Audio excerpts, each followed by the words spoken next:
आज गुरुवार दिनांक 27 मे 2021 झूमच्या माध्यमातून होणाऱ्या महायोगधामच्या अनुभव कथनाच्या सत्रात उपस्थित सर्वांचे हार्दिक स्वागत.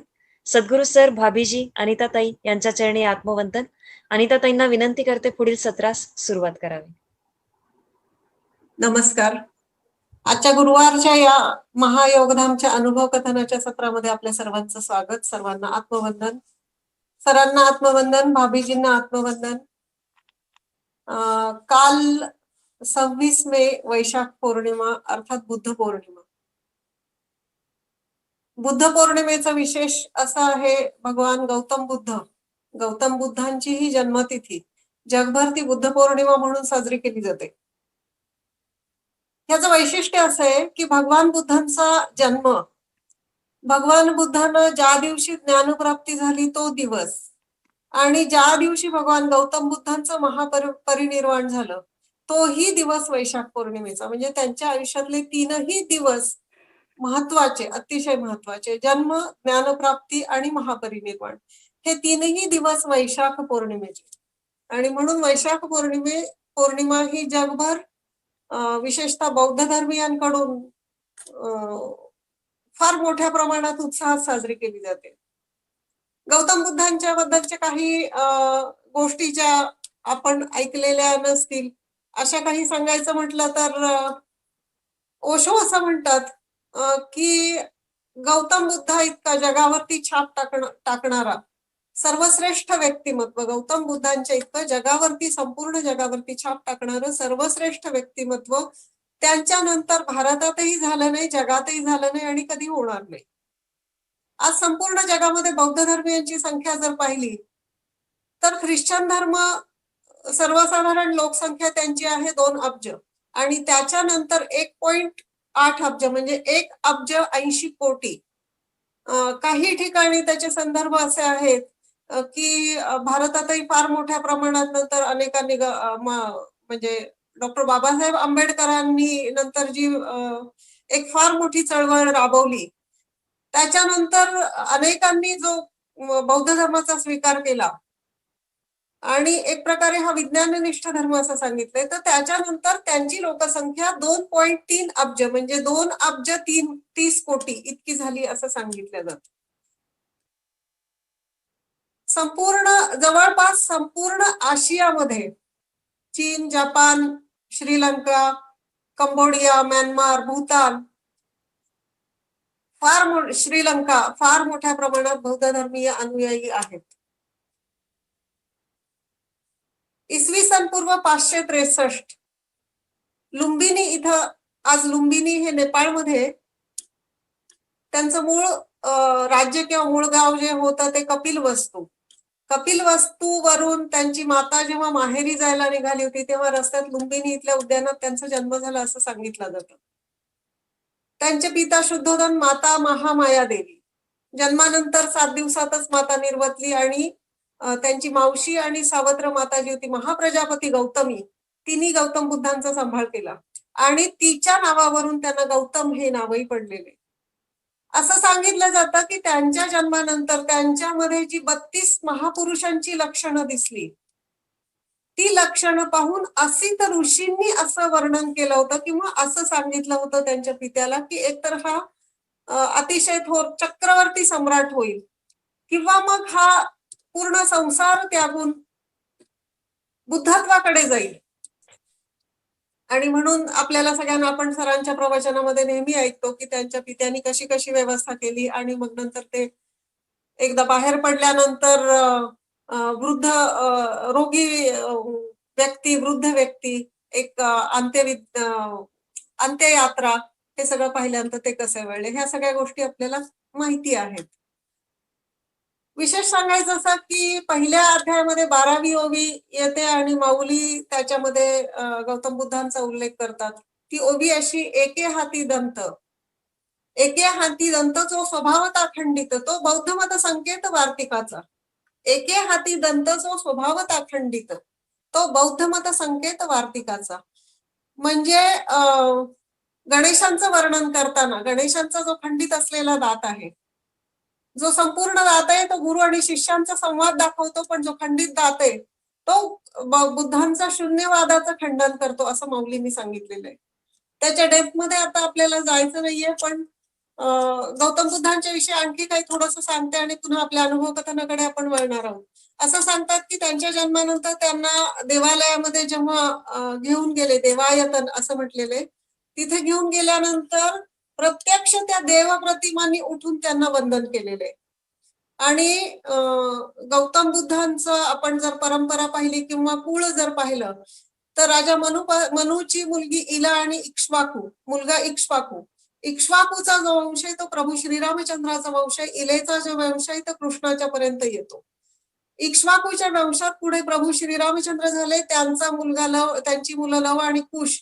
तर कुशाचा जो वंश होता, राजकुमार कुश जे होते, त्यांचा जो वंश आहे त्यांच्या 50वी पिढी ही राजा शल्य जो महाभारत काळात होता आणि त्यांच्या पुढच्या पिढीमध्ये गौतम बुद्धांचा जन्म झालाय असं सांगितलं जातं.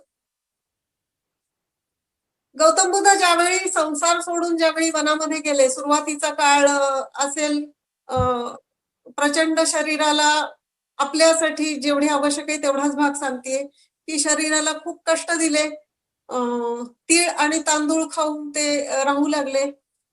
6 वर्ष झालं, 6 वर्ष अशी तपश्चर्या केली पण काहीच साध्य होतंय असं दिसेना. आणि 6 वर्षांत एके दिवशी त्यांच्या शेजारून काही आदिवासी वनवासी स्त्रिया गात चालल्या होत्या. त्या गाण्याचा अर्थ असा होता की तुम्हाला जर विणेमधून सूर हवे असतील तर त्या विणेच्या तारा आहेत त्या ढिल्या सोडू नका आणि इतक्या ताणूही नका की त्या तुटतील. गौतम बुद्धांनी त्याच्यामधून जो घ्यायचा तो अर्थ घेतला आणि नंतर असं सांगितलं जातं की पीडा देण्यापेक्षा मध्यम मार्ग काहीतरी स्वीकारावा. आपल्यालाही तो लक्षात घेण्यासारखे की आपली रसना किंवा देहाची जी चोचले आहेत ते अतिकडे जाऊ द्यायच्या नाहीत, इतक्या विणेच्या तारा ढिल्या सोडायच्या नाहीत आणि इतक्या त्या अति ताडायच्या नाहीत की त्या तुटतील. म्हणून शरीर हे सांभाळलं पाहिजे, आधी देहधर्म आहे, देह सांभाळला पाहिजे. आणि सर जे सांगतात की शारीरिक शक्तीच्या बळावरती आध्यात्मिक शक्ती उभी राहते आणि गौतम बुद्धांच्या या कथेमधून आपल्यालाही हाच अर्थ घेता येतो. गौतम बुद्धांनी असं सांगितलं जातं की जगामध्ये आजपर्यंत 10,000 वर्षामध्ये ऑक्सफर्ड युनिव्हर्सिटीने ती यादी काढलेली आहे की जगात 10,000 वर्षांमध्ये सर्वाधिक प्रभाव टाकणाऱ्या व्यक्तींमध्ये त्यांना सर्वोच्च स्थानी ऑक्सफोर्डनी बसवलेले. सर्वोच्च प्रवचन त्यांनी दिलेली आहेत असं सांगितलं जातं. आणि त्यांनी जी शिकवण दिली त्या काळात पिढी दर पिढी ती पाठांतराच्या रूपाने पुढे आली आणि त्यांच्या महापरिनिर्वाणानंतर 400 ते 500 वर्षानंतर लिखित स्वरूपात त्यांची शिकवण आली की जी आज आपल्या समोर आहे, जी जगासमोर आहे. आणि आणखी एक उदाहरण सांगावं असं वाटतंय, खूप माहिती एकत्रित केलेली आहे, मला थोडा मोह होतोय खरं म्हणजे. अनेक राजे त्या काळात त्यांच्या अनुयायी झाले, एक प्रकारे राजाश्रयही मिळाला आणि म्हणून गौतम बुद्धांच्या हा बौद्ध धर्माचा प्रसार प्रचंड प्रमाणात झाला. फक्त सम्राट अशोकाचं उदाहरण देते की सम्राट अशोक जे गौतम बुद्धांचे अनुयायी झाले संपूर्ण राज्य सोडून कलिंग देशाचं, तर त्यांचं उदाहरण फक्त सांगायचं एवढ्यासाठी की किती प्रभावशाली व्यक्तिमत्व होतं सर्व दृष्टीने. संपूर्ण जगाच्या आर्थिक जर हे काढलं गणित तर अशोकाच्या राज्याचा त्याच्यामध्ये वाटा एकूण जगाच्या आर्थिक महाव्यवस्थेमध्ये 34% इतका त्या काळी होता. म्हणजे गौतम बुद्ध हे किती प्रभावशाली व्यक्तिमत्व होतं आणि त्या काळात अनेक राजे लोकांना त्याच्याशिवाय सर्वसामान्यांना आपल्या शिकवणुकीने आकर्षित करून त्यांनी जे कार्य केलंय खरोखरच आपल्याला अभिमानास्पद वाटावं आणि आपण आपल्या आध्यात्मिक दृष्टीने आपले योग्य ते अर्थ घ्यावे आणि त्यांच्या चरित्राकडे पाहावं, इतकंच मला सांगावं असं वाटतंय. आता आपण आपल्या अनुभव कथनाकडे वळणार आहोत. आज सुरुवातीला साताऱ्यावरून सौ अनिता प्रशांत योगी आपल्याला अनुभव कथन करणार आहेत. त्यांचं शिक्षण आहे BSc BEd. परभणी इथे क्वीन्स इंग्लिश स्कूल मध्ये त्यांनी 2.5 वर्ष काम केलंय. ऑक्सफर्ड इंग्लिश स्कूल नांदेड इथे त्यांनी 3 वर्ष काम केलंय. पंचकोशाधारित गुरुकुल बारामती इथे त्यांनी 3 वर्ष काम केलंय. युनिव्हर्सल नॉलेज स्कूल सातारा इथे ते गेली 5 वर्ष हायस्कूल टीचर म्हणून काम करतायत. सुरुवातीपासून बालपणापासून निबंध लेखनाची आवड अनिताताईंना आहे. शालेय स्तरावर अनेक जिल्हा पातळीवरची बक्षिसं निबंध लेखनाची त्यांनी मिळवलेली आहेत. अजूनही त्यांना निबंध लिहायला खूप आवडतात आणि विशेष म्हणजे संस्कृत श्लोक आणि स्तोत्र यांचा अर्थ समजून घेऊन पठण करण्याकडे, पाठांतर करण्याकडे त्यांचा कल खूप जास्ती आहे. मला सांगायला छान वाटतं की ज्या दिवशी मला साधना मिळाली 27 जुलै 1996, त्याच्या दुसऱ्या दिवशी अनिता योगींना साधना मिळालेली होती. मला जेवढं लक्षात आहे, नवीन लग्न झालं होतं त्यावेळी डॉक्टर प्रशांत योगींचं आणि त्यांचा नेहमी आग्रह जो असतो सगळ्यांच्यासाठी, तसं त्यावेळी त्यांनी बायकोला सांगितलं असेल की नाही, तुला आमच्या शिबिराला यावंच लागेल. जुना काळ सांगते मी, 1996चा. आणि मग ते अनिताला तिकडे घेऊन आले होते आणि 28 जुलै 1996ला म्हणजे माझ्या पहिल्या शिबिरात मी अनिताला भेटलेली आहे आणि खूप वेळा तिच्याशी बोलणंही होतं. एक अतिशय रुजू व्यक्तिमत्व अनिताचं आहे. एक शिक्षिका म्हणूनही ती अतिशय उत्तम कार्य करत असेल ह्याबद्दल काही शंका नाही. आणि अनिता आणि डॉक्टर प्रशांत ह्या दाम्पत्याची मुलं ओंकार आणि शिवानी हे दोघंही आपले साधक आहेत. हे संपूर्ण परिवार आपला साधक आहे. डॉक्टर योगींचंही तेवढंच योगधामच्या कार्यामध्ये आहे आणि अनिताचंही आहे. तर अनिता आता लाईनवरती यायला हरकत नाही. शीतल अनिताला लाईनवरती येईल. संत ज्ञानेश्वर माऊली, परमपूज्य मोदीजी महाराज, बाप्पासाहेब यांना वंदन करून सद्गुरू सर, अनिताताई, सुजाताताई आणि सर्व साधकांना माझे आत्मवंदन. मातृदेवो भव, पितृदेवो भव. सदैव संयमाने वागणे, समाधानाने राहणे, स्वतः कमी शिक्षित असून सुद्धा आपल्या सगळ्या मुलांना उच्च शिक्षित करणे, स्वतःची हौसमौज मारून सर्व भावंडांना उच्च शिक्षण देऊन माझ्या मातेला त्रिवार वंदन. त्याचप्रमाणे माझे वडील हे धार्मिक पूजाविधी करणारे आणि बँकेत नोकरी करत होते. त्यांनी आम्हा सर्वांना सदैव देवळात नेणं, दर्शन घ्यायला लावणं, महादेव, गणपती अशा सर्व देवांची दर्शन जरी घेत होते ते आणि आम्हाला घ्यावयास भाग पाडत होते, पण तरीही ही सर्व शक्ती एकच आहे असा त्यांचा दृढ विश्वास होता. त्याचप्रमाणे बँकेत नोकरी करत असताना अनेक वेळा अनेक मोह समोर येऊन सुद्धा कुठल्याही मोहाला बळी न पडता प्रामाणिकपणे कर्तव्य तत्पर राहून अगदी इमानदारीने स्वतःचं काम त्यांनी पार पाडून रिटायर झाले. संयम, समाधान यांचे संस्कार मला लहानपणापासून माझ्या माता पित्यांनी आणि भावंडांनी दिले. 26 फेब्रुवारी 1996ला BSc BEd झाल्यानंतर माझा विवाह डॉक्टर प्रशांत योगी, MSc व्हेटरनरी यांच्याशी झाला. आणि मला तेव्हा खरं म्हणजे आनंदाची गोष्ट मला कदाचित त्यावेळेस ती कळली नसेल.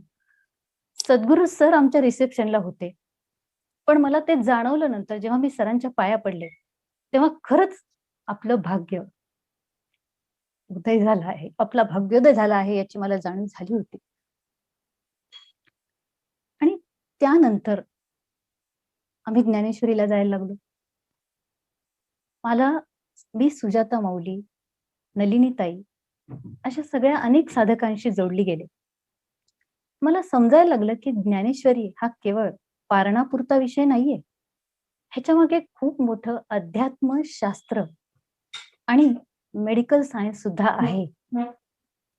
चर्वण तर्पणाची ओळख सुरू झाली.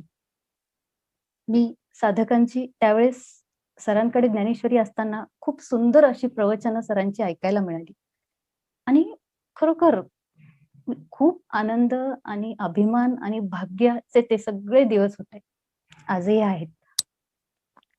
त्यानंतर मला वाटायला लागले की आपल्याला पण साधना मिळावी आणि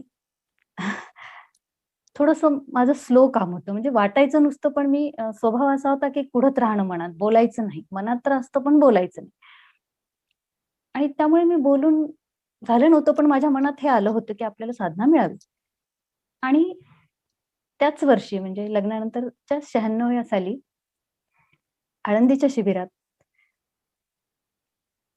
गुरुपौर्णिमेच्या शिबिरामध्ये अनिता माऊलींना साधना मिळाल्यानंतर दुसऱ्या दिवशी 28 जुलैला मला सद्गुरू सरांनी साधना दिली. अस्वस्थ, चलबिचल, भित्र आणि संशक असणारं मन हळूहळू स्थिर व्हायला लागलं. सरांनी माझे असे हात त्यावेळेस थरथर कापायचे. सरांनी सांगितलं, 7.5 लाख श्रीहरी गोविंदचा जप कर बेटा. हे केवळ शब्द नव्हते, हा केवळ गुरुमंत्र नव्हता, ही गुरुकिल्ली होती. ह्याचा प्रत्येक अनुभव पुढे येणाऱ्या अनेक गोष्टींमधनं किंवा अनुभव कथनाच्या प्रसंगातनं आपल्या सर्वांना येईल. सरांनी असा आशीर्वाद दिल्यानंतर मी मला खूप मिळालंय काहीतरी आणि खरोखर गुरुकिल्ली मिळाली अशी मला जाणीव होत होती आणि आम्ही परभणीला आलो. मी बऱ्याच वेळा ज्ञानेश्वरीला येण्याचा प्रयत्न केला, ऐकत होते. अजूनही मला तितकं सगळं जमत नव्हतं, पण माझा प्रयत्न सुरू होता एवढं मी नक्की सांगू शकते. त्यानंतर ही गुरुकिल्ली मिळाल्यानंतर, ही ऊर्जा मिळाल्यानंतर लवकरच आमच्या संसार वेलीवर माऊलींच्या कृपाशीर्वादाने ओंकार शिवाणी रूपी गोंडस बालक रूपी प्रसाद आम्हाला मिळाला. मला खरं तर कार्डिया डायग्नोसिस झाला होता. कायम छातीची धडधड प्रमाणापेक्षा जास्त असे. त्यामुळे दोन्ही डिलिव्हरीच्या वेळेस ह्या नॉर्मल होतील अशी अजिबात शाश्वती नव्हती. कार्डिओलॉजिस्ट बोलावून ठेवा असं सुद्धा सजेस्ट केलं होतं गायनोकॉलॉजिस्टनी. पण हे मी ऐकल्यानंतर मला हे सगळं कळत होतं की हे चाललंय. माझा श्रीहरी गोविंद जप सरांनी दिला होता, मी त्याच्यावर दृढ विश्वासाने तो चालू ठेवला. चर्वण तर्पण जमेल तितकं करत राहिले. परवानगी अर्पणचा सुद्धा अतिशय सुंदर प्रयोग सरांनी दिला होता. खरंच त्याचे तर प्रचंड अनुभव आले, येतायत आणि येतील. आणि ह्या सगळ्या गोष्टींमुळे, ह्या सरांच्या माऊलींच्या कृपाशीर्वादांमुळे आणि आपल्या ज्ञानेश्वरीतील प्रयोगांमुळे माझ्या दोन्ही प्रसूती नॉर्मल सुलभ झाल्या. कुठलेही कॉम्प्लिकेशन्स न होता हे सगळं झालं. सद्गुरूंच्या या कृपाशीर्वादाने आणि या ऊर्जेमुळे हेच नाही तर पुढे अनेक दिव्य दर्शनांची जणू मालिका सुरू झाली होती. औरंगाबादला खडकेश्वर मंदिर आहे महादेवाचं.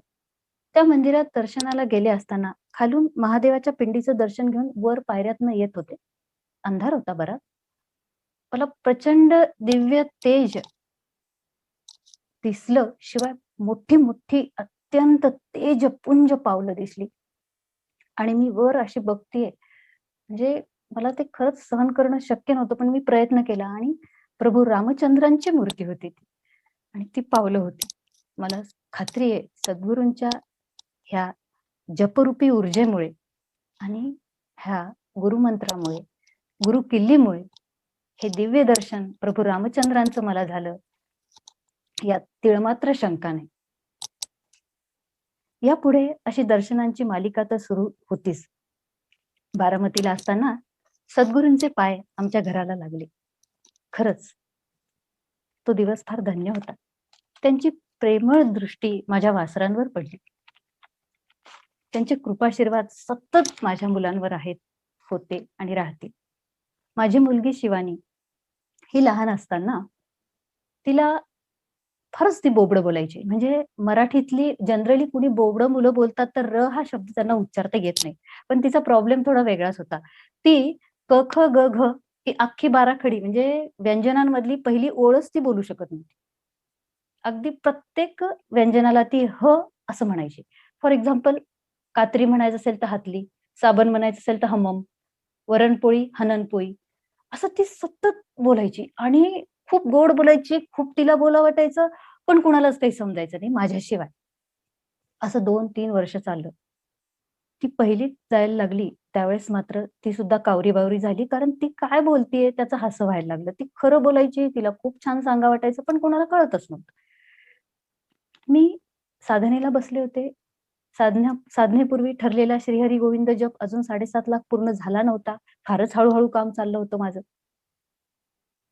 तो जप करत होते, ती माझ्याजवळ येऊन बसली. आणि मला म्हणे, "आई, मी ही हली गोविंद म्हणू?" मला उत्तर सापडलं. म्हटलं, "म्हण." खरं म्हणजे मी हे सगळं सरांना त्यावेळेस मोबाईल नव्हते. अशा अडचणी किंवा असं असं सद्गुरू अंतर्मनाने हे सगळं समजत होते हे मला कळत होतं. कदाचित मी ते फोनवर बोलणं किंवा हे मोकळा स्वभाव नसल्यामुळे कदाचित बोलली नसेल, पण हे सगळं सद्गुरू अंतर्मनाने जाणवत होते याची मला पूर्ण खात्री. आणि तिने ती माळ हातात घेतली. ही हली गोविंद, ही हली गोविंद ते बोबडं तोत्र बोलत, बोलत, बोलत, बोलत अर्धी माळ झाली. आणि थोडासा तिचा हीच्या ऐवजी थोडा श्र करे शब्द गेला. माझे थोडे कान अजून जागृत झाले, की अरे ही बरोबर बोलतीये. आणि थोड्या वेळानंतर माळ संपता संपता त्याच पहिल्या श्रीहरी गोविंदाच्या माळेत ती स्पष्टपणे श्री हरी गोविंद म्हणू शकली. माझ्या डोळ्यात आनंद अश्रू सुरू झाले. ओंकारने टुमकन उडी मारली. आई, शिवानीला म्हणता आलं श्रीहरी गोविंद. आम्ही तिघांनी एकमेकांना कडकडून मिठ्या मारल्या. आणि माझा कदाचित सगळ्यांसाठी हा क्षुल्लक प्रश्न असेल, पण एका माऊलीला खूप टेन्शन असतं आपल्या बाळाला नीट बोलता येईल ना? पुढे जाऊन काही अडचण तर येणार नाही ना? काही अडचण ठेवली नाही सद्गुरूंनी. अगदी छोट्या-छोट्या गोष्टीतून सहज, सहज, सहज बाहेर काढलं.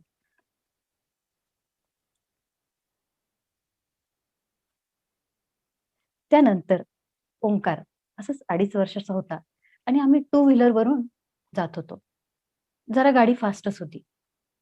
अचानक एक सायकल स्वार आडवा येतोय असं जाणवल्याबरोबर डॉक्टरांनी गाडीला ब्रेक दाबला. जरा जोरात दाबला गेला आणि आम्ही तिघही उडून पडलो. ओंकार नेमका छोटा होता, कानावर पडला, कानातनं रक्त आलं. माझा जीव व्याकुळ झाला. मला जाणवलं, की मी ह्या क्षणाला नक्की माझा जप विसरली असणार किंवा माझं काहीतरी चुकलं हे मी जाणीव करून घेतली आणि क्षमा मागितली भगवंताची. आणि माझा जप धावा जोरजोरात मनातनं सुरू केला. सुरू केल्यानंतर आम्ही कडे गेलो. त्यांनी 8 दिवसांची औषध दिली. कानातनं रक्त आलंय. काय होईल पुढे? कान तर नाही जाणार त्याचा अशी मनात भीती होती. 8 दिवसात तो पूर्ण बरा झाला. मी स्वतःही जप करत होते. त्यालाही श्रीहरी गोविंद माहीत म्हणजे सरांकडे आम्ही त्याला घेऊन जायचो. त्यामुळे तोही बसायचा डोळे मिटून. असं त्याला म्हणजे त्याच्यातही ते सुरुवात झाली होती आणि त्यामुळे त्यालाही पूर्ण बरं वाटलं. आम्ही टेस्ट केलं. त्याला पूर्ण ऐकू येत होतं. तो सुखरूप ह्या संकटातून बाहेर आणला सद्गुरूंनी. पुढे नगरला असताना सद्गुरू, माऊली, सुजाताताई, भाभीजी असं सर्व आणि अनेक साधक यांचे पाय आमच्या घराला लाभले. त्यावेळेस मला सद्गुरू सरांचे एक विधान आशीर्वाद रूपी आणि प्रचंड ऊर्जा आणि आशीर्वाद देणार होतं. ते म्हणजे त्यांनी अशी नजर सगळीकडे घरात टाकली नगरच्या आणि म्हणाले, "माऊलींची कृपा आहे." सर तुमच्या ह्या शब्दांनी प्रचंड ऊर्जा दिली होती. डॉक्टरांचा जॉब त्यावेळेस गेला होता. काही कारणांमुळे त्यांना अनेक वेळा त्यांच्या तत्वाशी जोडून राहण्याच्या स्वभावामुळे म्हणा किंवा काही कारणांमुळे अनेक वेळा त्यांना जॉब सोडावा लागला. पण त्या स्थितीत सुद्धा सरांच्या ह्या वाक्यांनी प्रचंड ऊर्जा मिळाली. सर आम्ही अजिबात कोलमडलो नाही.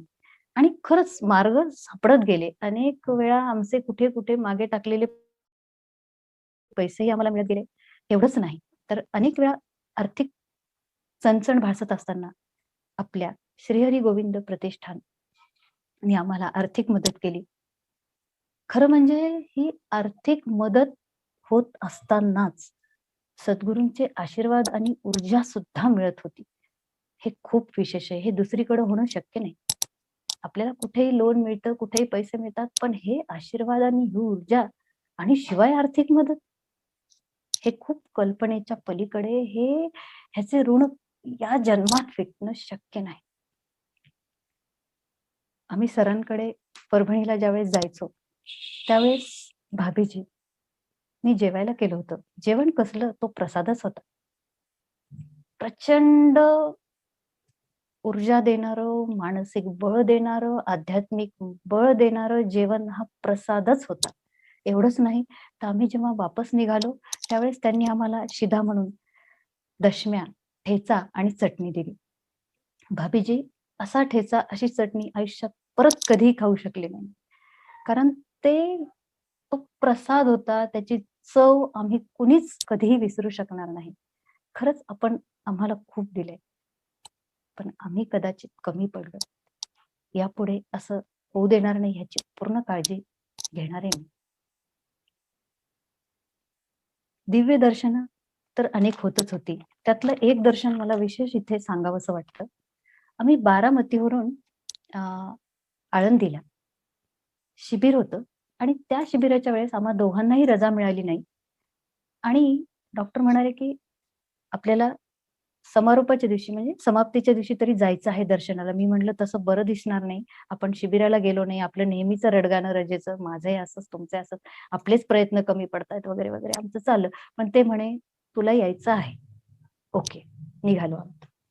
छोटी होती, दोघे घेऊन निघालो. निघाल्यानंतर आम्ही चालत होतो. म्हणजे बसमधनं बारामतीहून पुण्याला गेलो, पुण्यावरनं बसनी आळंदीला गेलो. आळंदीला उतरल्यानंतर आपल्या महायोगधाम मठाकडे जात असताना माझ्या सहज मनात विचार आला, आज आळंदीला आलोय. सद्गुरू सरांचं दर्शन झाल्यावर माऊलींच्या समाधीचं पण दर्शन, ज्ञानेश्वर माऊलींच्या समाधीचं पण दर्शन घेऊयात, असा विचार मनात आला आणि मी म्हणलं, इकडे मग आपण नंतर मंदिरात जायच्या आधी येऊ बरं का, असं ह्यांना म्हटलं. तर हे म्हणे काहीच बोलले नाहीत. आणि मी थोडंसं मला असं वाटलं आपण उजवीकडे माझं लक्ष गेलं आणि का माहिती माझं लक्ष वेधून घेतलं गेलं आणि आम्ही ह्या बाजूने जातोय, डाव्या बाजूने आमच्या आणि उजव्या बाजूनी एक अत्यंत तेजपुंज मूर्ती, एक व्यक्ती आपल्या जसा महायोगधाम मध्ये फोटो आहे की पप्पासाहेब मोदीजी महाराज आणि ज्ञानेश्वर माऊली. गोल चेहरा, अर्धोन्मिलित डोळे, मंद स्मित आणि ते आमच्याकडे बघत होते. मला वाटलं हे कुणी नवीन साधक आहेत की काय? ओळखीसारखे अगदी मंद स्मित करून माझ्याकडे बघतायत. मग मी म्हटलं कदाचित माझ्या ओळखीचे नाहीत, यांचे असतील म्हणून मी ह्यांच्याकडे पाहिलं. हे माझ्याकडे बघतायत, मी यांच्याकडे आणि ते आमच्याकडे. आम्ही बघतोय आणि खूप असं जाणवत होतं हे खूप विलक्षण आहे काहीतरी. म्हणून असं मी म्हटलं बोलतोय आणि ते कायम मंद स्मित करत पण असे पुढे निघून गेले. म्हणलं, "अहो, आपल्या ओळखीचे?" ते म्हणे, "नाही." मग मलाही खात्री पटली की काहीतरी वेगळं आहे. म्हणून म्हटलं मी मागे पाहावं, मागे पाहतेय ती गायब. कुठेही काहीच दिसेना. मग प्रत्यय आला की सद्गुरूंनी आपल्याला आपण नुसतं म्हटलं माऊलींचं दर्शन घेऊया, तर सद्गुरू कृपेने सद्गुरूंचं तिथं वास्तव्य असताना माऊलींचं दर्शन झाल्याशिवाय होणारच नाही. ते दर्शन मंदिरात जायच्या आधीच आम्हाला करून दिलं.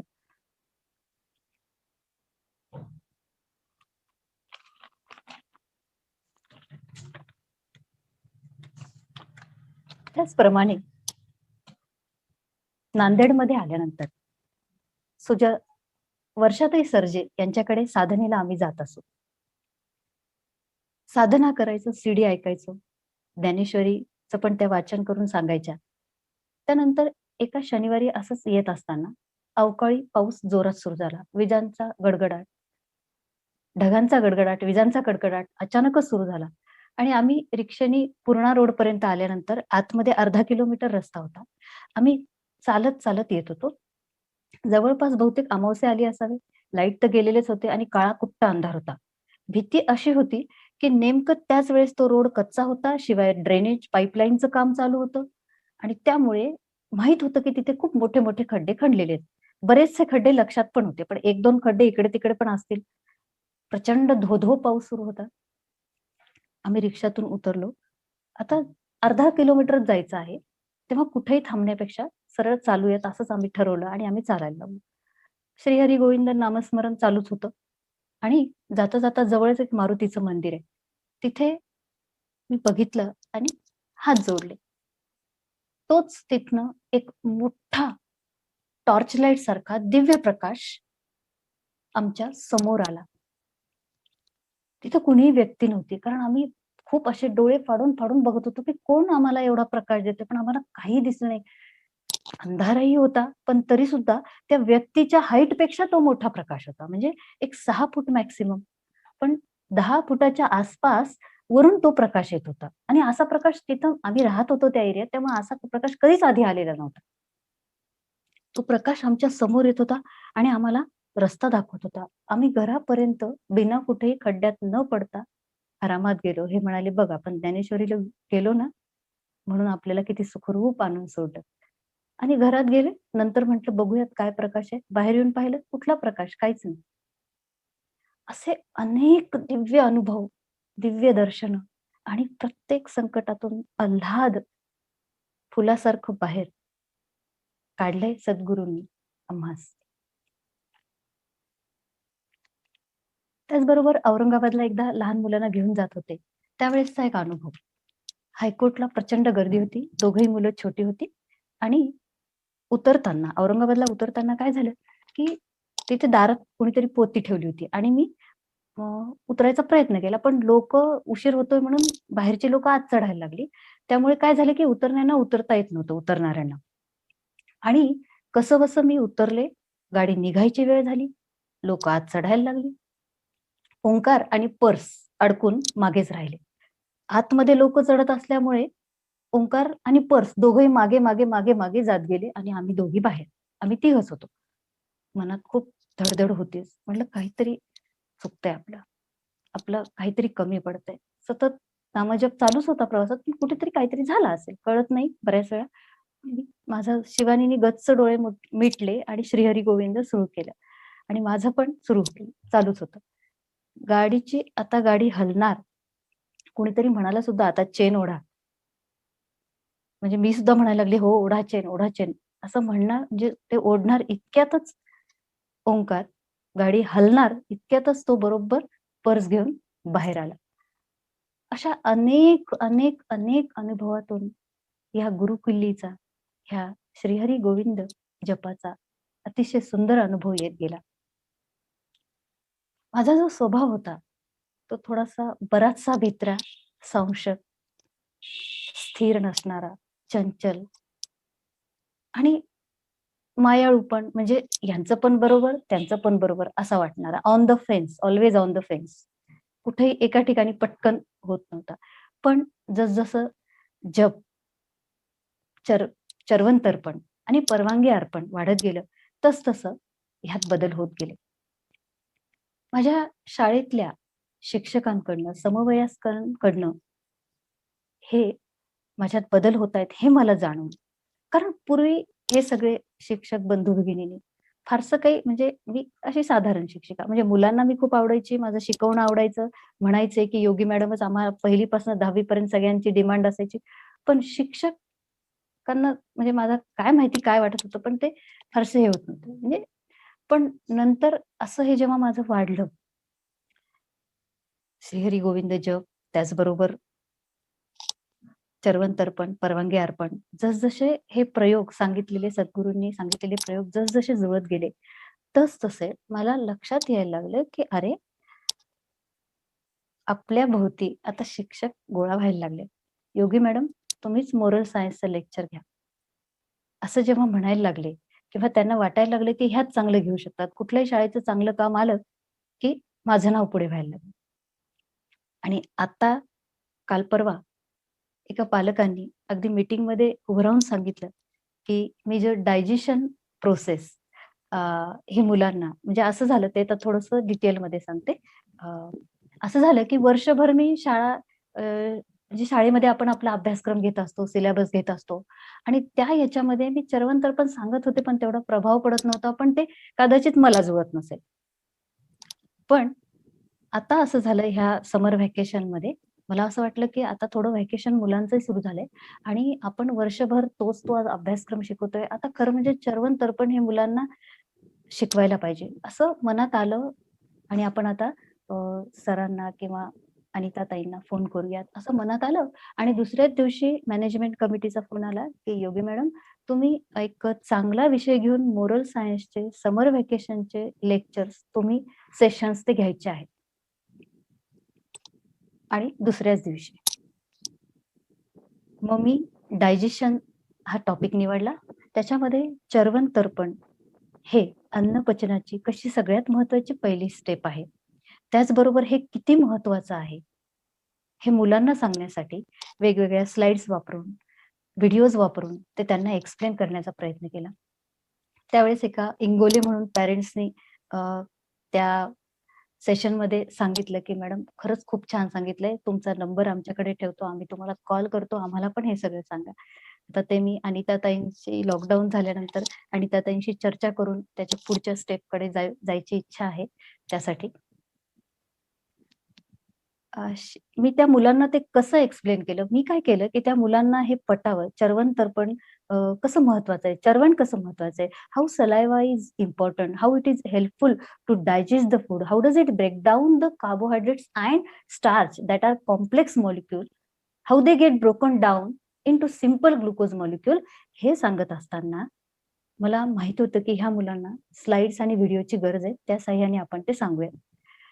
तर मी ती एक स्लाइडद्वारे त्यांना एक छोटीशी ऍक्टिव्हिटी मधनं समजावून सांगितलं. थोडंसं आधी त्याच्याबद्दल सांगते आणि मग शेअर स्क्रीन करून सांगते.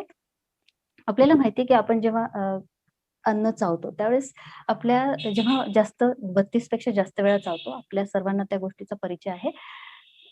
चिविंग वाढल्यानंतर, चर्वण वाढल्यानंतर सलायव्हरी ग्लँड्स मधनं सलायव्हरी अमायलेज नावाचे एन्झाईम्स कॉम्प्लेक्स असलेल्या स्टार्च आणि कार्बोहायड्रेट्सला ब्रेकडाऊन करत असतात. तर हे मुलांना हे ब्रेकडाऊन करतात का? मग कशावरनं करतात? असे मुलांचे प्रश्न असायचे. मग मी विचार केला की ह्यांना एखाद्या ऍक्टिव्हिटी मधनं, एखाद्या प्रयोगातनं हे दाखवायला पाहिजे. मी काय केलं त्यासाठी, मी आता आता माझ्याकडे तो माझा व्हिडिओ झालेला नव्हता, पण मी त्याची एक स्लाइड आहे ती शेअर करणार आहे. थोडंसं त्याच्या आधी सांगते. 2 टेस्ट ट्यूब घ्यायच्या आणि साधी टेस्ट आहे, कदाचित आपल्या सर्वांना माहित असेल, आपण ती शालेय जीवनात शिकलेलो पण असू. त्यासाठी बॉइल्ड राईस म्हणजे शिजलेला भात, 2 टेस्ट ट्यूब म्हणजे परीक्षा नळ्या घ्यायच्या. शिजलेला भात टेस्ट ट्यूब ए मध्ये टाकायचा. दुसऱ्या टेस्ट ट्यूब मध्ये 1 चमचाभर भात चर्वण करून 32 पेक्षा जास्त वेळा चावून, असं मी मुलांना सांगितलं होतं त्यावेळेस. चावून झाल्यानंतर तो त्या टेस्ट ट्यूब मध्ये टाकायचा. 2 थेंब पाण्याचे टाकायचे आणि मग ड्रॉपरच्या साह्याने आयोडीनचे ड्रॉप्स टाकायचे. ही आयोडीन टेस्ट आहे. ज्या टेस्ट ट्यूब मध्ये म्हणजे टेस्ट ट्यूब ए मध्ये ज्यावेळेस आपण आयोडीनचे ड्रॉप टाकतो, त्यामध्ये कॉम्प्लेक्स कार्बोहायड्रेट्स आणि स्टार्च आहेत, ते ब्रेकडाऊन झालेले नाहीत. त्यामुळे त्याचा रंग, it changes it's colours into blue black colour. आणि ज्याच्यामध्ये ब्रेकडाऊन नाही झालेले त्या टेस्ट ट्यूब ए मध्ये तो भात काळ्या निळ्या रंगाचा होतो. It turns blue black because it contains complex starch and carbohydrates. But in the second test tube, दुसऱ्या टेस्ट ट्यूब मध्ये मी जेव्हा आयोडीन ड्रॉप त्यांना टाकलेला, त्यावेळेस त्या टेस्ट ट्यूब मधला भाताचं सोल्युशन म्हणजे पाण्याचा पण एक ड्रॉप टाकला होता, ते ब्लू ब्लॅक झालं नाही. Now do you agree? Yes ma'am. पटलं मुलांना? Yes ma'am. आता मुलांना पटलं. म्हणजे आपण जेव्हा खूप चावून चावून घास खातो, त्यावेळेस नक्कीच ते जे कॉम्प्लेक्स मॉलिक्यूल आहेत, जे इथेच पचायला हवे, जे इथेच ब्रेकडाऊन व्हायला हवे. मग त्यांना तेही सांगितलं की असं नाही केलं तर दातों का काम आतों को कम करना पडता है, असं सर नेहमी त्यांच्या प्रवचनात सांगायचे. ते माझ्या लक्षात होतं. ते सांगितलं आणि असं एकंदरीत सेशन छान झालं. तर फक्त ती स्लाइड शेअर करते. ती ऍक्टिव्हिटी कशी दाखवली ते करू का शेअर? ते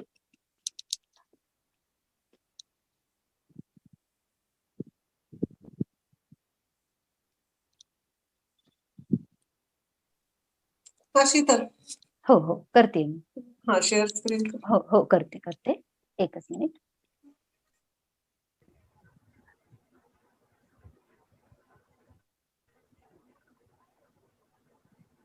हा स्क्रीन दिसतेय माझी? येस. हा येस, थँक्यू. इथे 2 परीक्षा नळ्या म्हणजे टेस्ट ट्यूब आहेत आणि हाच त्यांना प्रयोग ऍक्च्युअल दाखवला. त्यामुळे त्यांना ते पटलं की ह्या टेस्ट ट्यूब मध्ये पण काय केलंय, बॉइल्ड राईस म्हणजे शिजवलेला भात, आणि ह्याही टेस्ट ट्यूब मध्ये चमचाभर बॉइल्ड राईस, दोन्हीमध्ये पाण्याचे काही थेंब, ते सोल्युशन व्हावं म्हणून, आणि त्यानंतर आयोडीनचे ड्रॉप्स टाकले.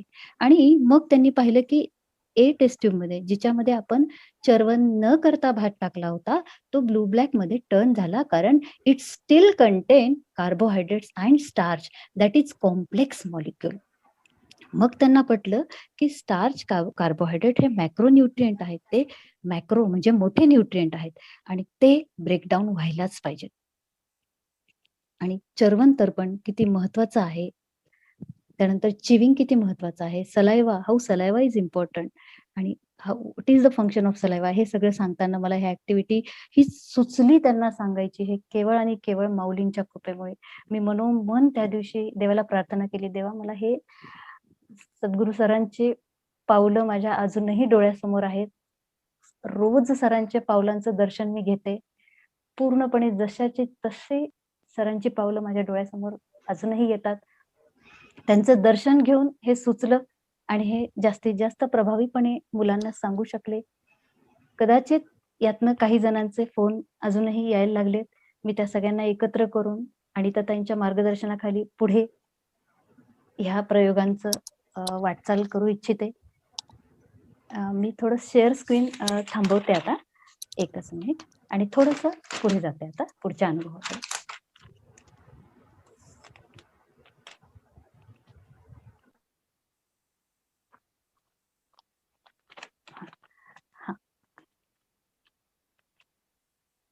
सरांचे ज्ञानेश्वरीला जात असताना मला 2-3 गोष्टी म्हणजे त्यांची वाक्य किंवा त्यांनी जे काही सुंदर असे अर्थ सांगितले ते अजूनही स्मरतात. सर आजही देवाची पूजा मी करत असते त्यावेळेस मी जेव्हा फुलं अर्पण करते, तेव्हा भावस्थिती इतकी सुंदर व्हायला लागलीये, की ते फुल अर्पण करताना मनात असं येतं, की ही फुलं मी आज अर्पण करतेय, पण माझी कर्मफुलं सुद्धा ह्या फुलांनी इतकीच सुंदर आणि सुगंधित होऊ दे. अशी भावस्थिती, असे मनात विचार येऊन ती फुलं वाहतेय मी आता. त्याच्यानंतर सर म्हणायचे, बेलाचं पान. बेलाचं पान त्याला 3 पानं असतात आणि आपण ते वाहतो. 108 वेळा वाहतो. पण जेव्हा सरांकडनं एका प्रवचनात मी ऐकलं होतं, की बेलाचं पान वाहणं म्हणजे काय? तर त्याची ती जी 3 पानं आहेत, ती म्हणजे मन, बुद्धी, अहंकार. मन, बुद्धी, अहंकार ह्या तिन्ही ना जोडणारा हा प्राण, हे सगळं महादेवाला, त्या पिंडीला, त्या शिवाला अर्पण करणं म्हणजे बेल वाहणं. इतका सुंदर आणि इतका मोठा असा भावार्थ हा सरांकडून मिळाला. जेव्हा केव्हा बेलाचं पान व्हायचं त्यावेळेस ह्या सगळ्या शब्दांचं स्मरण आहे. आता ते प्रत्यक्ष कृतीमध्ये यावं, ही सद्गुरुचरणी प्रार्थना आहे. त्याचबरोबर एकादशी. सरांच्या प्रवचनातनंच एकदा ऐकलं होतं, की एकादशी म्हणजे काय? एकादशी म्हणजे काय? मला लग्नापूर्वी एवढं माहित होतं, साबुदाण्याची खिचडी, उसळ करायची, उपवास करायचा, देवाचं भजन करायचं, आरती, पूजा, ओके, ठीक. पण जेव्हा सरांच्या ह्या ज्ञानेश्वरीमध्ये मी जोडली गेले आणि सरांकडनं, ह्यांच्याकडनं ऐकायला मिळालं, की एकादशी म्हणजे एकोदशहा म्हणजे 11. म्हणजे पंच ज्ञानेंद्रिय, डोळे, नाक, घ्राणेंद्रिय, डोळे, कान, जीभ, रसना आणि आपली त्वचा. ही पंच ज्ञानेंद्रिय, पंच कर्मेंद्रिय आणि 11वं मन. हे असं एवढं सगळं भगवंताला अर्पण करणं, उपवास म्हणजे त्याच्या निकट राहून त्याचं सतत स्मरण करून हे करत राहणं म्हणजे एकादशी करणं. असे अतिशय सुंदर प्रवचनं सरांकडनं ऐकायला मिळाली आणि त्या सगळ्यांचा आता खूप असा छान भावस्थिती जुळल्यामुळे पुन्हा पुन्हा त्या सगळ्या गोष्टींचं स्मरण आता व्हायला लागलेलं आहे. सध्या प्रचंड नामस्मरण तर चालू आहे. बाहेर एवढी निगेटिव्हिटी असताना पण आतून एक आंतरिक ऊर्जा प्रचंड जाणवतीये. योगाग्नी पण जाणवतो. इतकी भावस्थिती जुळतीये, की म्हणजे सतत परवानगी अर्पण, भूताते नमन हा सुद्धा प्रयोग सरांनी दिला होता. त्यामुळे सुद्धा अनेक मी जे मला राग यायचा, मी एकतर म्हणजे कुढत राहायची, बोलायची नाही. तो राग व्यक्त करायची नाही आणि मनातल्या मनात कुढत रडत राहायची. पण आता तो राग कुढणं सगळं गेलं. उलट काय वाटायला लागलं? प्रेम वाटायला लागलं समोरच्याबद्दल, की नाही ठीक आहे, असं असू शकतं. हे प्रेम वाढण्याचं कारण भूताते नमन. त्याचबरोबर आता झोपेतनं उठल्याबरोबर म्हणजे अंथरुणात असतानाच, अंथरुणातून उठून बसायच्या आधीच सतत असं जोर जोरात आतनं नामस्मरण येतं. श्रीराम जय राम, जय जय राम, श्रीहरी गोविंद असं सगळं मिश्रण जोर जोरात ऐकू येतं आणि त्याच्यानेच जाग येते. आपल्या आतून असं नाहीये बाहेरून कुठून, पण आतूनच ऐकू येतं आणि त्याच्यानेच जाग येते आणि ठरवलं तशी जाग येते. मी रात्री ठरवलं मला उद्या 5ला उठवायचंय, मला 4:30लाच हे आवाज यायला सुरुवात होतात आणि 4:45ला मी उठून बसते. ठीक आहे, उद्या रविवार आहे, मला आता 7 वाजेपर्यंत झोपायचं. 6:30ला जाग येते आणि हे आवाज येतच जाग येते. मला माहिती मी आता हे जास्तीत जास्त प्रयत्न करतेय. हे सरांनी दिलेले, अनिताताईंनी दिलेले, सुजाता ताईंनी दिलेले प्रयोग सगळे जुळवण्याचे. मी जेव्हा आता जास्तीत जास्त प्रयोग ते करण्याचे प्रयत्न करायला लागले, तसतसे हे अनुभव जास्तीत जास्त यायला लागले. भावस्थिती खूप राहायला लागली आहे ह्याचमुळे. तेव्हा सरांच्या बाबतीत मला एक व्यवहारिक जीवनात तर खूप अनुभव आले, पण सरांच्या बाबतीत 2 ओळी बोलण्याची इच्छा आहे. आम्ही बहु संचित केले, आम्ही बहु संचित केले, त्यामुळे ऐसे सद्गुरू आम्हास लाभले. आम्ही ऐसे बहु संचित केले, त्यामुळे आम्हास ऐसे सद्गुरू लाभले.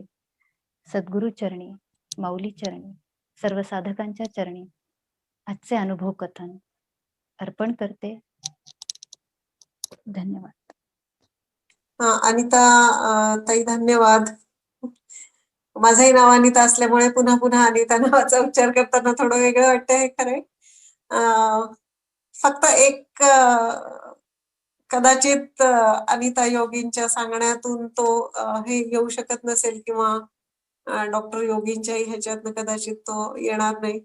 पण एक प्रसंग थोडासा मी सांगणार आहे, आणि खूप सूत्रबद्ध आणि अतिशय भावपूर्ण असं अनुभव कथन अनिताताई तुम्ही केलं. खूप छान वाटलं. खरं म्हणजे हाडाच्या शिक्षिका आहात आणि सूत्रमय भाषेत कसं मांडावं हे तुम्ही जाणता. त्याच्यामुळे तुमचं अनुभव कथन हे साधकांना एक वेगळी दिशा देऊन जाईल, हे नक्की. एक प्रसंग मला फक्त सांगायचा आहे असा, की ज्यावेळी काही कारणाने सरांना भाड्याच्या घरात ज्यावेळी राहावं लागलं होतं आणि अनेक वर्ष राहिलेलं स्वतःचं घर ज्यावेळी काही कारणांनी विकावं लागलं आणि सर 2-1 वर्ष भाड्याच्या घरात राहिले होते.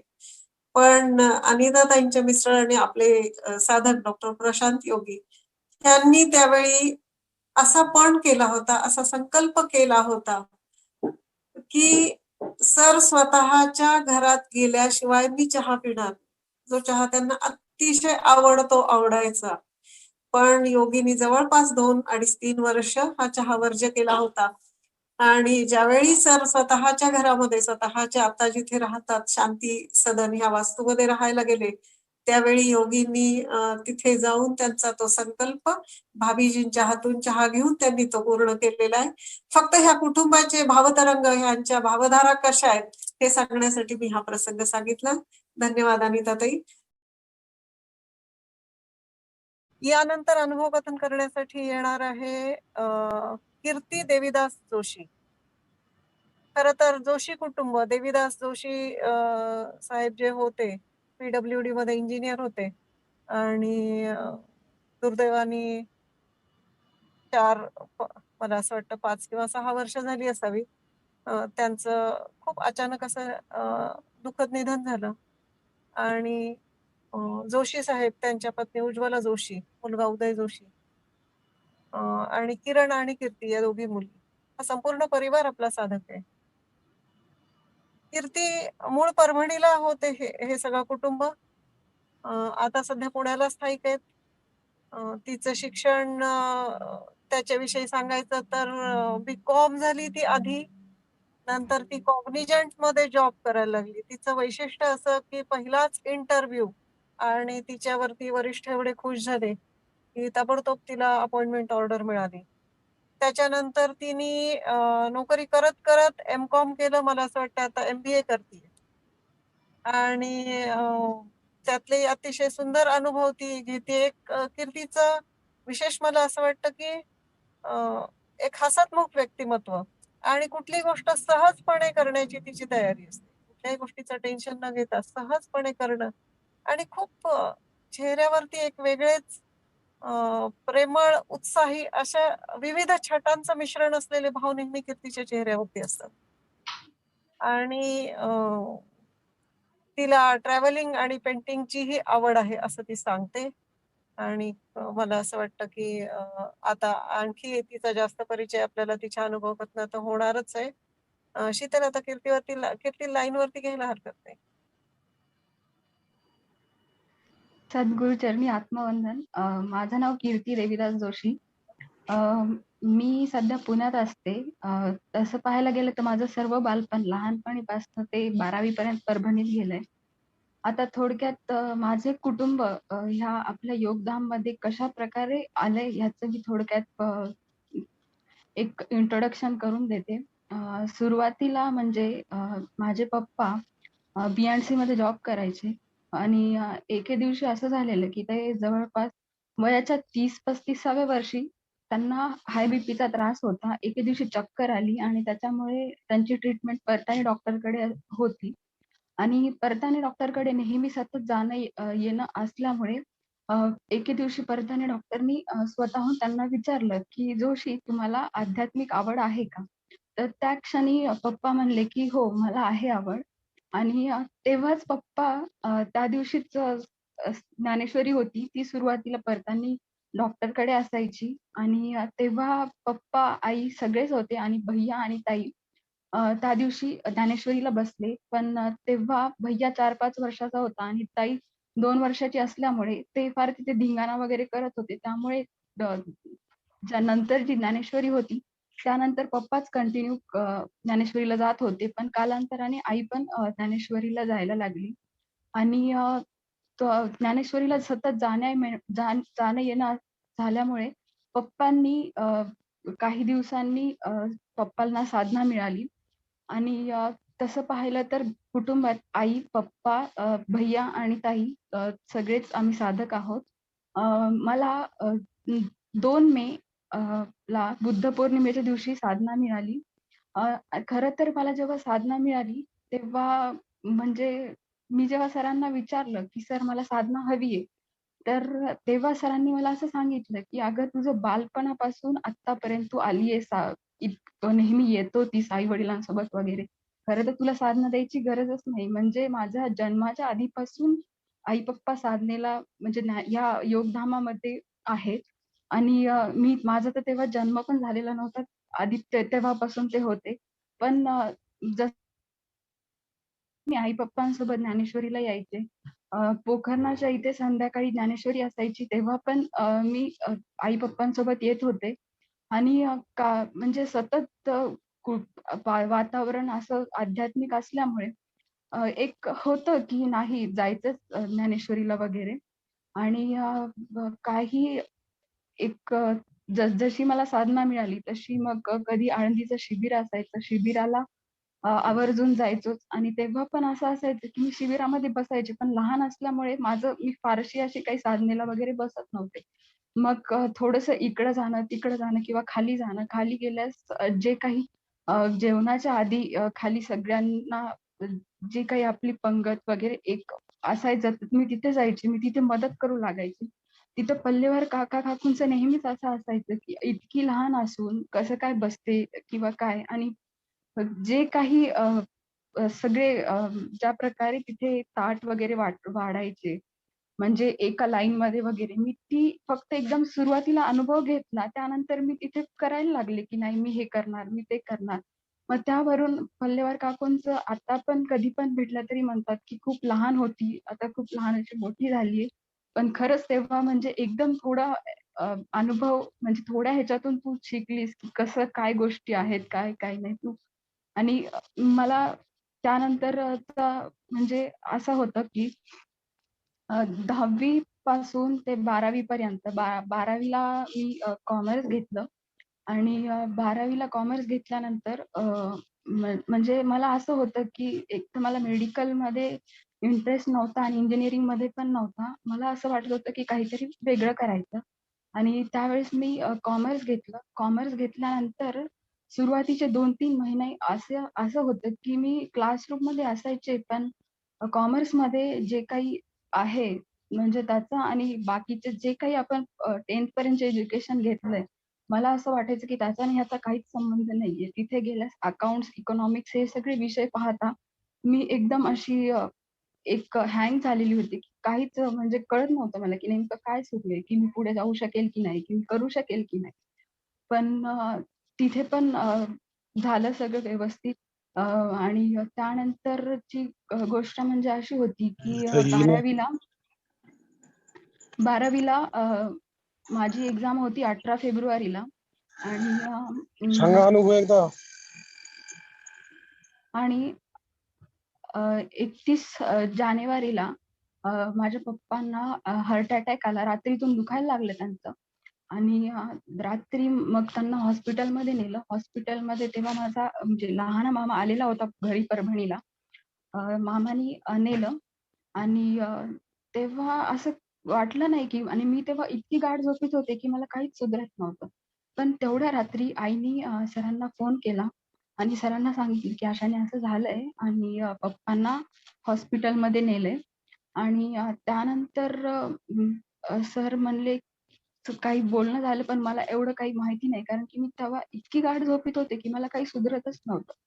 अचानक मला जाग आली तेव्हा मला समजलं की पप्पाला हॉस्पिटलमध्ये नेले आणि मी तेव्हा बाहेर आले होते. पप्पांना टू व्हीलरवर हॉस्पिटलमध्ये नेलं. हॉस्पिटलमध्ये सर्वप्रथम परभणीच्या सिव्हिल हॉस्पिटलमध्ये नेलं. सिव्हिल हॉस्पिटलमध्ये नेल्यास तिथे एक डॉक्टर होते. त्यांनी विचारलं सुरुवातीला की तुम्ही काय करतात? त्यांनी सांगितलं अशाने असं आहे. B&C मध्ये जॉब आहे माझा. तेव्हा त्या क्षणी तिथले सिव्हिल मधले एक डॉक्टर म्हणले की तुम्ही B&C मध्ये आहेत तर मग तुम्ही प्रायव्हेट मध्ये जाऊन उपचार करू शकता.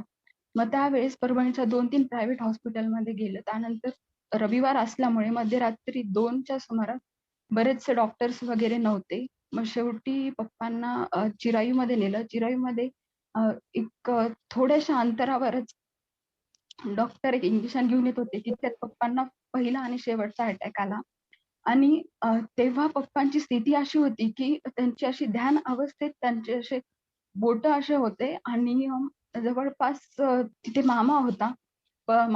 छोट्या मामाच्या हातात त्यांनी सगळं दिलं त्यांच्याजवळचं जे काही आहे. अंगठी वगैरे हे ते आणि ते त्याच अवस्थेत होते. म्हणजे शेवटी पण त्यांचं तेच त्यांचं खूप दृढ म्हणजे भक्ती होती. म्हणजे ते नियमित ज्ञानेश्वरीला जायचे, साधना नियमित करायचे. म्हणजे त्यांचं कुठल्याच गोष्टीमध्ये असा खंड पडत नव्हता. म्हणजे एकदम नियमित त्यांचं असायचं. आणि ह्या काळामध्ये असं झालेलं होतं की भैय्या हा पुण्याला असायचा. आता हिचं लग्न झाल्यामुळं ती पण पुण्याला होती. आणि असं झालेलं होतं की भैय्या पुण्याला होता. पण पुण्याला तो त्याच्या रूमवर नव्हता तेव्हा. तो त्याच्या मित्राकडे गेलेला. त्याचा मोबाईल बंद होता. आणि त्याला फोन केला तर त्याने नाही. त्याच्या जवळच्या मित्राला विचारलं तर तो पण नव्हता. मग असं करून कुठून एक समजलं की तो इकडे आहे. मग तेव्हा ताई आणि भाऊजींनी त्याला फोन केला. त्याला घेतलं आणि त्यांना दोघांनाही काहीच सांगितलं नाही की नेमकं झालंय काय? की म्हणजे काय झालंय? फक्त एवढं सांगितलं की पप्पांची तब्येत ठीक नाहीये. आपल्याला परभणीला जायचंय. आणि त्या क्षणी मग नंतर ते परभणीला जसे-जसे आले आणि ती सिच्युएशन इतकी भयानक होती, की म्हणजे त्यातून बाहेर निघायला मला तर खरोखर वाटतं, की 1-2 वर्ष काय आयुष्य जरी पूर्ण म्हणलं तरी त्यातून बाहेर निघणं खूप कठीण होतं. आणि ते नेमकंच 12वीची एक्झाम होती आणि दुसऱ्या दिवशी म्हणजे त्या दिवशी रात्री 2च्या सुमारास ही घटना 2-2:30च्या सुमारास घडली. सकाळी सोमानी सर, भाभी, कीर्ती भाभी सगळे घरी आले होते आणि तेव्हा असं थोडंसं म्हणजे असं वाटलं, की आहे बाबा कोणीतरी आपल्या जवळचा कोणीतरी व्यक्ती आहे. आणि त्यानंतर असं झालं, की ते सगळं नंतर दुसऱ्या दिवशी परत कीर्ती भाभी सर आले आणि तेव्हा कीर्ती भाभी म्हणल्या, की "तुझी 12वीची एक्झाम आहे ना बेटा 18 फेब्रुवारी नंतर, तर तू घरी अभ्यास करू नको. तुझा होणार नाही. तू आमच्या घरी ये." तर सोमानी सरांच्या घरी मी जवळपास 31च्या नंतर 1 फेब्रुवारीपासून 18 फेब्रुवारीला माझी एक्झाम होती. इतके दिवस आणि त्या एक्झामच्या पिरियडमध्ये पण मी सरांच्या घरी सकाळी 9ला जात होते. ते संध्याकाळी 7-8 पर्यंत असायचे. आणि तो अनुभव माझा खूप म्हणजे खूप मोठा आहे. ते म्हणजे मी सकाळी जेव्हा जायचे गेल्यानंतर कंटिन्यू म्हणजे 9 पासून ते 7-8 पर्यंत मी कंटिन्यू अभ्यासात असायचे. गेल्या भाऊजींची भाभींची विचारपूस की बेटा कशी आहेस, काय नाही, घरचं कसं आहे सगळं. आणि जेव्हा मी जाऊन बसायचे म्हणजे हॉलमध्ये, वरच्या हॉलमध्ये मी अभ्यासाला बसायचे. आणि असं होतं की त्याच्या दुसऱ्या दिवशीच म्हणजे माझी सकाळी 7ला ट्युशन होती आणि त्या दिवशीपासनं माझ्या ट्युशनमध्ये माझा एक टॉपिक होता, की तो माझा त्याच्यावर त्या टॉपिकवर कॉन्फिडन्स नव्हता, की मी त्याच्यामध्ये 10 मार्काचा त्याच्यावर क्वेश्चन येणार होता. आणि मला असं वाटायचं, की त्याच्यात मला म्हणजे 10 पैकी 10 तरी मार्क मिळायला पाहिजेत. कारण की मला थोडंसं त्याच्यात बरेचसे डाउट्स होते. आणि नेमकं त्या दुसऱ्या दिवशीपासनं ते रिव्हिजन त्याचं ट्युशनमध्ये सुरू होणार होतं. पण अ, मग मी सरांकडे जायला लागले. जसं-जसं मी जायला लागले, तसं म्हणजे भाभीची इतकी काळजी, की मी गेल्यानंतर म्हणजे मी 9 ते 7 पर्यंत असायचे. तर प्रत्येक थोड्या-थोड्या वेळाला वरती यायचं, पाहायचं की काय करतीये? अभ्यासच करतीये का? की काय म्हणजे तिचं लक्ष आहे की नाही? आणि मी खरं सांगते, की मला अजून पण तो म्हणजे ते आठवत नाही, की मी कशाप्रकारे त्या फेजमधून बाहेर पडले.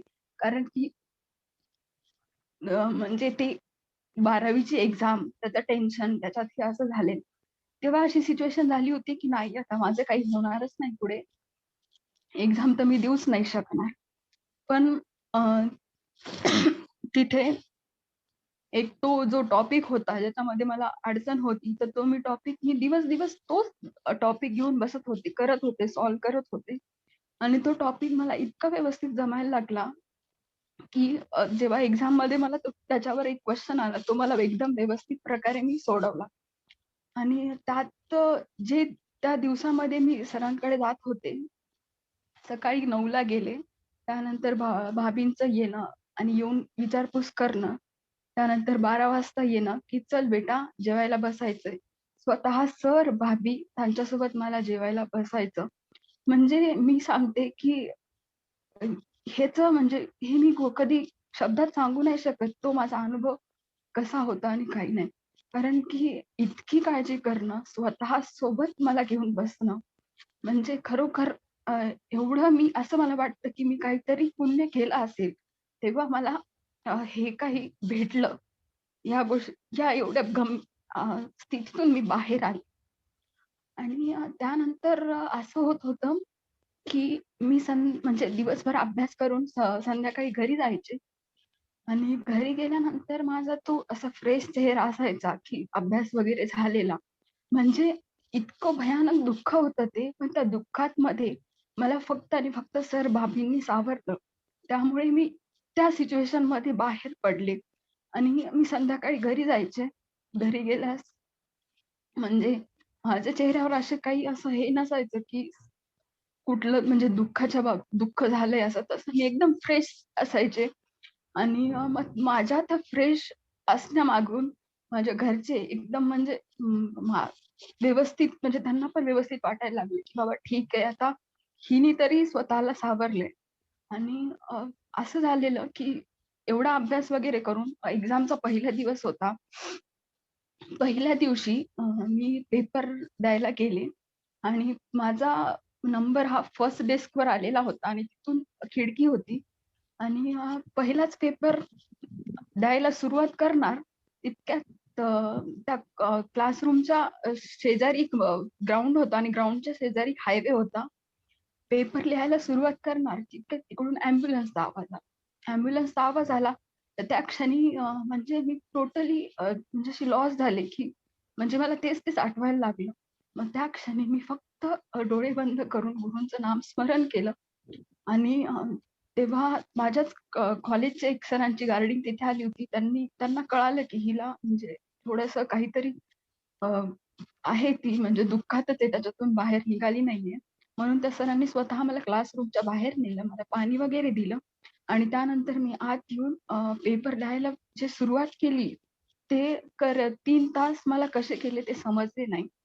असे करून एक पेपर मी द्यायला झाल्यानंतर अ, वेळ आली रिझल्टची.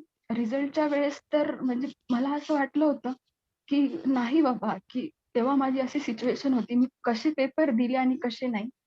म्हणजे मला ह्याचं जरा वाटत होतं, दुःख वाटत होतं, की बाबा मला चांगले मार्क्स पडतील की नाही.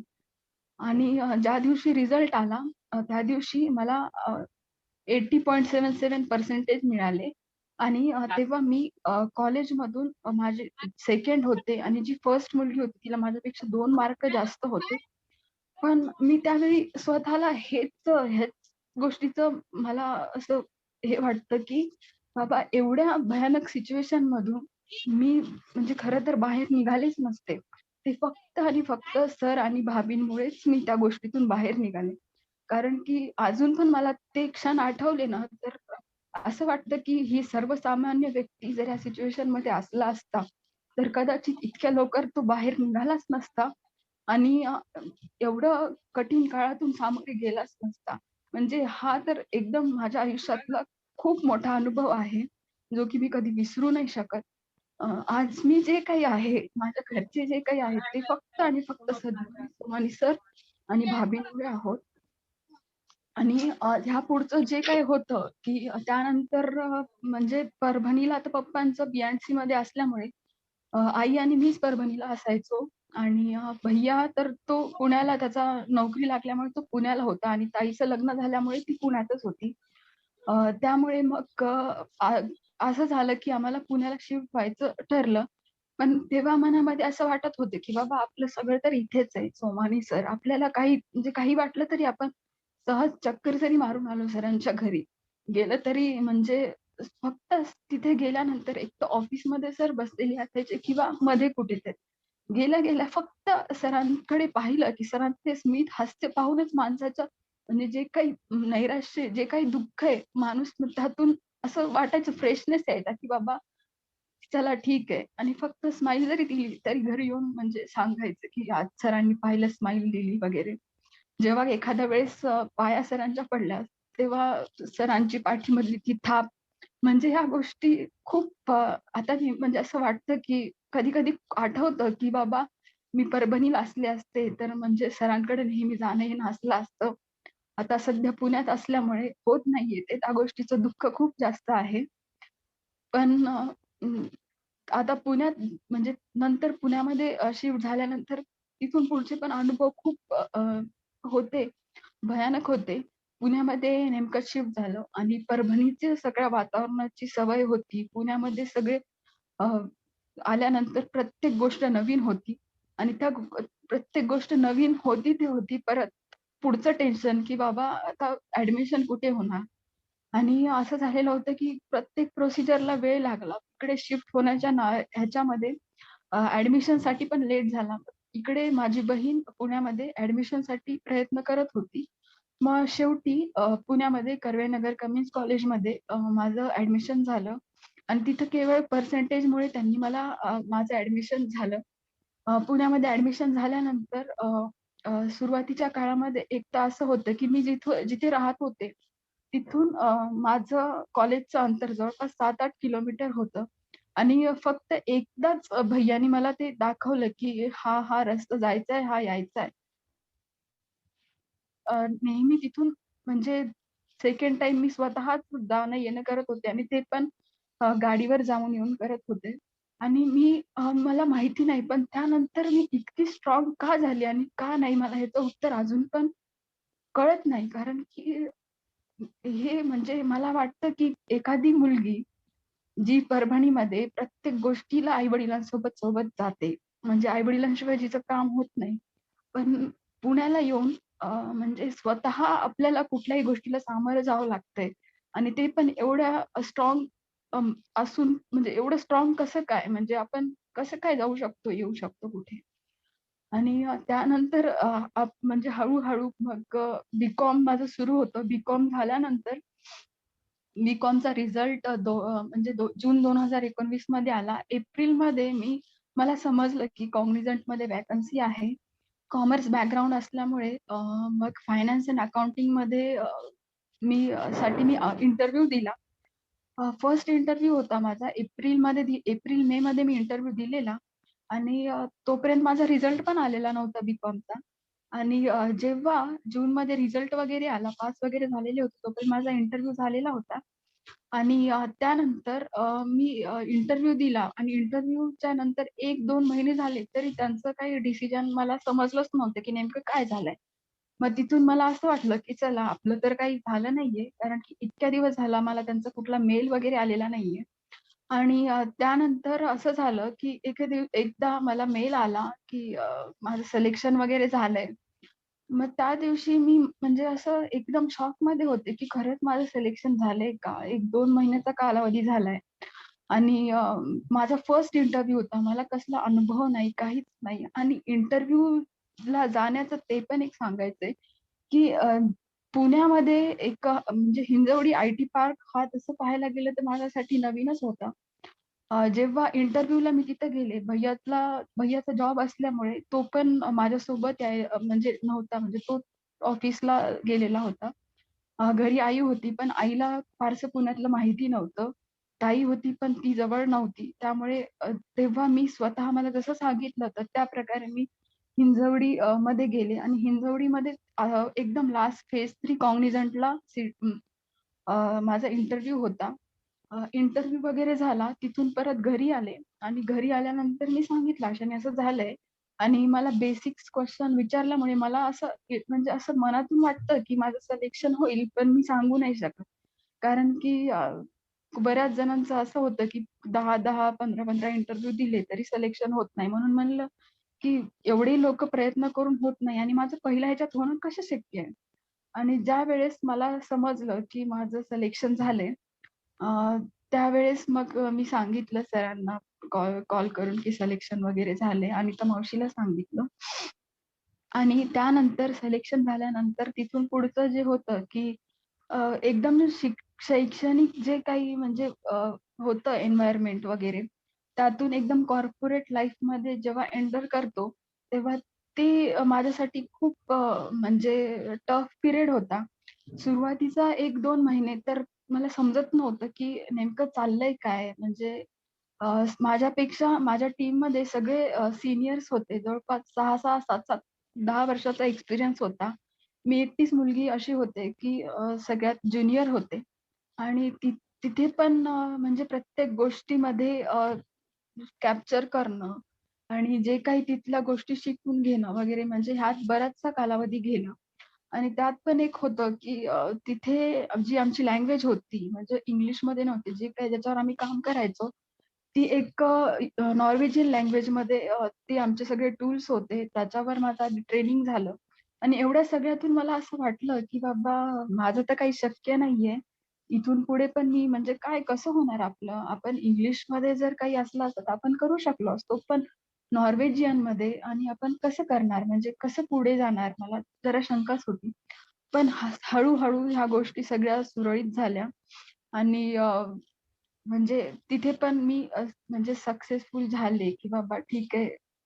मला जी शंका होती, की मी ह्यात जाऊ शकेल की नाही पुढे, करू शकेल की नाही पुढे.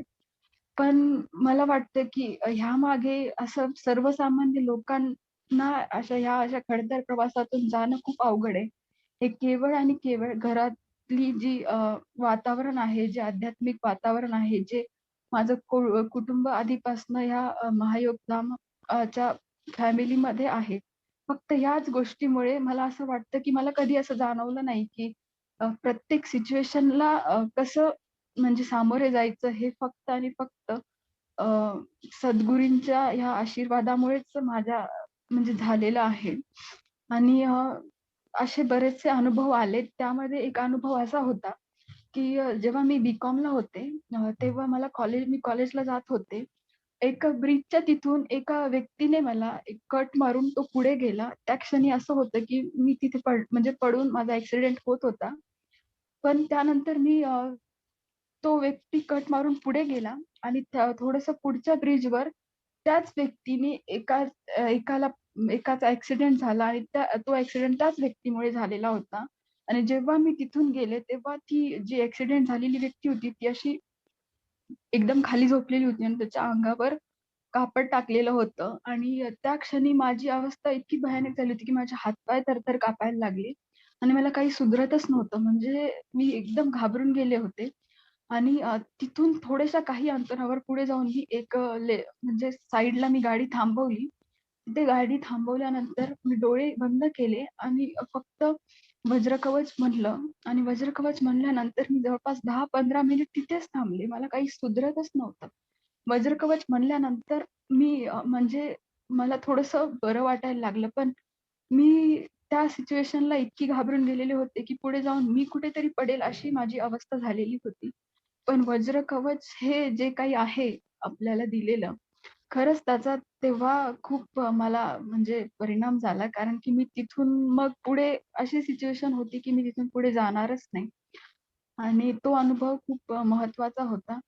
आणि बाकी सांगायला गेलं तर जॉबमध्ये पण असे काही बरेचसे अनुभव आलेत. सध्याचा पण असे अनुभव आहेत, की सध्या म्हणजे सकाळी मागच्या लॉकडाऊनपासून मला नाईट शिफ्ट मिळाली होती. रात्री 5:30 संध्याकाळी 5:30 ते रात्री 2:30 पर्यंतची. आणि माझं असं होतं, की बाबा ही शिफ्ट मी काही करू शकणार नाहीये. पण जवळपास मागच्या वर्षी एप्रिलपासून डिसेंबरपर्यंत मी नाईट शिफ्ट केली आणि अचानक माहिती नाही का मला मॉर्निंग शिफ्टला टाकलं आणि मी आता सध्या मॉर्निंग शिफ्टमध्ये काम करते. सध्याची सिच्युएशन अशी आहे, की अनिता मावशींशी माझं बोलणं झालं होतं आणि मला जवळपास मागच्या 1 महिन्यापासून मला अनुभव कथन करायचं होतं. पण सिच्युएशन अशी होती, की प्रत्येक गुरुवारी काही ना काहीतरी येत होतं. मागच्या गुरुवारी तयारी झाली होती पूर्ण आणि तेव्हा असं झालं, की अचानक मेल आला आणि सांगितलं, की मीटिंग आहे 5:30 वाजता आणि नेमकं ती मीटिंग 5:30 ला होती.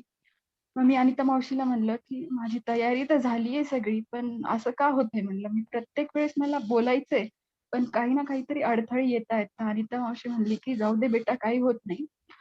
होईल. नक्की पुढच्या वेळेस करशील आणि असं काही समजू नकोस, की का होत नाहीये तुझं असं-तसं. आणि वेळ आल्या सगळ्या गोष्टी वेळेवरच होतात." आणि तेव्हा मी अ, म्हणलं, की "ठीक आहे, मी पुढच्या वेळेस करेन." आज पण असं सिच्युएशन आहे सध्या आमची फायनान्समध्ये असल्यामुळे प्रत्येक मंथ एंडचा जो वीक असतो, तो खूप टफ असतो. महिन्याच्या फर्स्ट डेला आमचं मंथ एंड क्लोजिंग असतं आणि तेव्हा जवळपास सकाळी 6:30 म्हणजे मी 1 तारखेला सकाळी 6:30 ला बसलेले होते. सकाळी 6:30 पासून ते रात्री म्हणजे माझी 4:30 ला शिफ्ट संपते. पण मी रात्री 10 पर्यंत बसलेली होते. काल पण मी संध्याकाळी 8 पर्यंत बसलेली होते काम करत. म्हणजे अ, एवढं बसणं वगैरे पण म्हणजे फक्त 1 तासाचा ब्रेक वगैरे घेऊन कंटिन्यू बसणं, मला वाटतं हे पण शक्य नाहीये. ह्याच्या म्हणजे ही गोष्ट सोपी नाहीये, की कंटिन्यू तुम्ही त्या कामात लक्ष घालणं किंवा ते करणं. मला असं वाटतंय, की सामान्य व्यक्ती ही गोष्ट नाही करू शकणार. कारण की जे काही आहे, आपल्याला जे काही सद्गुरूंनी शिकवलंय, की कशाप्रकारे सिच्युएशन हँडल करायची आणि कशाप्रकारे नाही. कधी-कधी असं होतं, की खूप टेन्शन येतं, की बाबा मी काही करू शकणार नाही, काही नाही. त्यावेळेस मी फक्त आईला सांगितलं, की मला फार टेन्शन येतंय आणि असं वाटतंय, की मी आता काही करू शकणार नाहीये काम वगैरे असं-तसं. थोड्या एक 1-2 आठवड्यापूर्वीचा अनुभव असा होता, की संध्याकाळी अ, म्हणजे दुपारी माझं काम अ, बरचसं राहिलेलं होतं आणि मला तेव्हा असं झालं होतं, की मी आता करू नाही शकणार. मग तेव्हा आई म्हणजे आईचं रोजचं ठरलेलं असतं, की ती दुपारी साधनेला बसते. मी आईजवळ गेले. आई मला म्हणली, की "तू फक्त बस बरं साधनेला, काय होतं बघूया." मी तेव्हा साधनेला बसले. जवळपास म्हणजे ब्रेक असा आहे, की आम्हाला टाईम लिमिट फक्त 1 तासाचीच आहे. त्याच्यावरही ब्रेक नाही घेऊ शकत. आणि मी तेव्हा साधनेला बसले. साधनेला बसल्यानंतर अवघ्या 5-10 मिनिटामध्ये मला साधना लागली आणि मला त्यानंतर लगेच उठावं लागलं कामासाठी आणि उठल्यानंतर आई तेव्हा साधनेला बसलेली होती. पण जेव्हा आई साधनेहून उठली, तेव्हा मी सांगितलं, की "मी फक्त तू ते सांगितलंस, की तू थोडंसं बघ, बघूया काय होतं." आणि त्यानंतर मी म्हणजे माझं काम केलं. ते काम एकदम व्यवस्थित झालं. म्हणजे जे की आधी मला असं वाटत म्हणजे टेन्शन येत होतं, की बाबा होईल की नाही माझ्याकडून वगैरे. पण ते झालं. म्हणजे फक्त एवढंच आहे, की ह्या गोष्टी आहेत म्हणून सगळ्या काही व्यवस्थित होऊ शकतं आणि मी प्रयत्न नक्कीच करेल, की मी माझी साधना वाढवेल आणि बाकी चरवंतर्पण आणि क्रियायोगाकडे जास्त लक्ष देईल. एवढे बोलून मी संपवते. काही चुकलं असेल तर माफ करा.